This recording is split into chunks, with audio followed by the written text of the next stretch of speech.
So you may be long away from the realization of your definite chief aim, but if you rekindle the enthusiasm of your heart and keep it burning before a very long, the obstacles that you have before you are definitely going to be out of a way and stuff.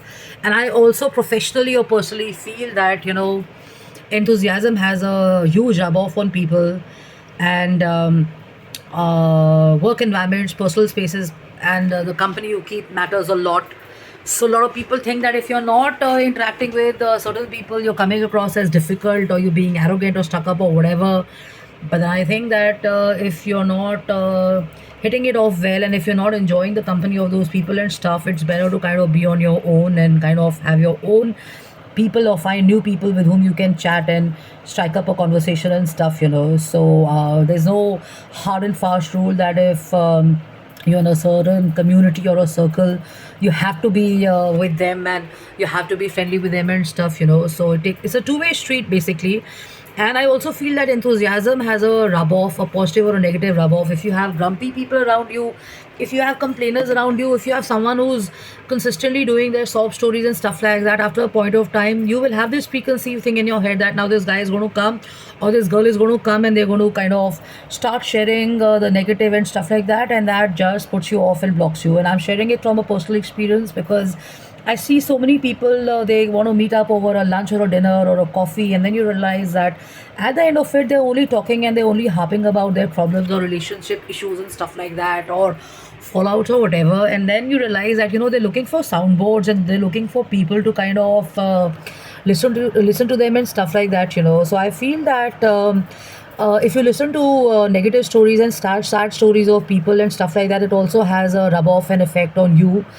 And I speak from experience because I've seen so many relationships fall out, but my focus is constantly on relationships that are working and stuff, because there's no point looking at the negativity and stuff. There are so many people who move forward in their life, they have relationship or business fallouts and stuff, but they can't let go of what went wrong in a relationship and stuff. So the point is, and the advice is that get help and seek help and stuff, and get goals, get some personal and professional vision and purpose for yourself and stuff.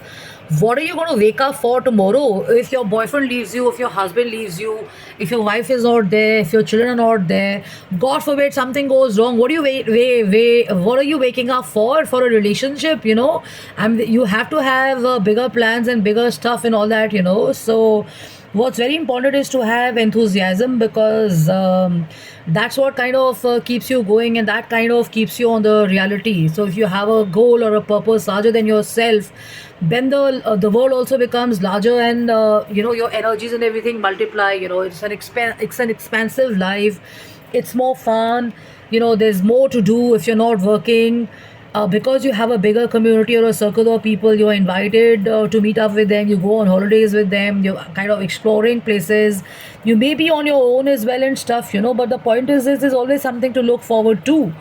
And the author also says this, that the audience, like in audience, you have normally supporting and clapping for you. If you have no people to do that for you, will you stop writing or stop sharing and stuff? So what's very important is that you keep the enthusiasm going, and you have a bigger vision and a plan for yourself, and you decide your own reality. Nobody else does that. So this is what I also feel, that the magic of life and the magic of day-to-day stuff lies in waking up to excitement and stuff. So if I have nothing else in 2 minutes to do, I can actually enjoy maybe a coffee or a chai. I can just kind of think about the most beautiful experiences I've had. I can actually go shopping. I can actually go for a walk. I can actually kind of hit the gym. I can actually not be with anybody. So the point is that what's important is to have enthusiasm, because when you're not working, or when you're off work, or when you're in environments, and when you're in a community or whatever, it has a rub-off effect and stuff. And what's really important is to understand that what is it that you're influencing and impacting people with. I would hate it to have a crybaby. I would hate it to have a complainer. I would hate it if someone is consistently sharing their relationship problems and they're only using me as a soundboard or whatever. I would rather say, hey, you know what, wake up and get a life and get some action plan and stuff and get therapy or whatever, get out of it, and start working on yourself and stop the blame game.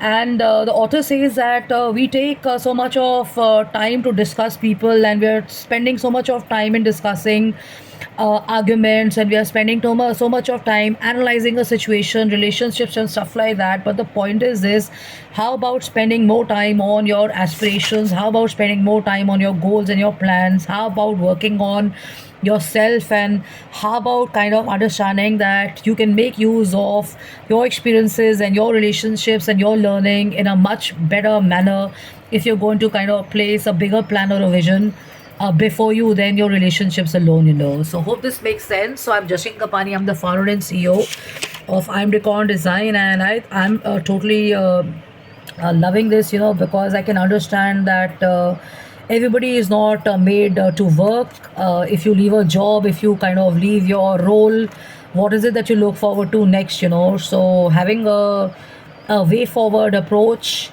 to a holiday, having the next meal, having the next lunch, having the next dinner, having the next walk, having the next sunrise. Look at the beautiful weather outside. Is all that kind of multiplies your joy and your waking up feeling livelier and stuff. So do that to yourself and enjoy.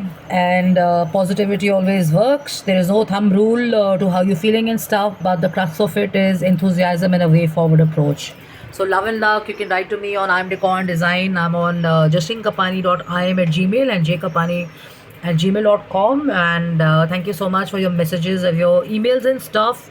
And hoping that people will get out of their marketing roles and their sales roles and their job profiles and also bond with other people, because there's so many people out there who don't have designations and they don't have positions, but you don't stop talking to them. So that's that. So love and luck. Have fun and have a blast and enjoy. Cheers. Bye bye.